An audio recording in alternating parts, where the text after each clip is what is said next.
लक्ष्मी जी जय छे अन्न और धनवा के पार्वती गोदी में ललनवा दै छे बहिना है सरस्वती दै छे विद्या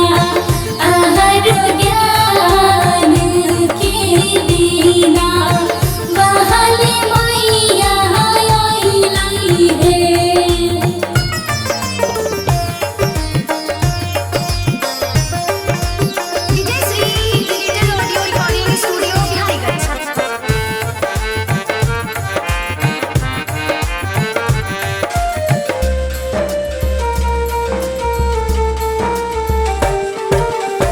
काठी सवारी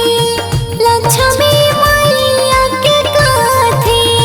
पार्वती मैया के छिए है सखिया है काठी सवारी सारो स्वाति मैया के बिना वाली मैया आई है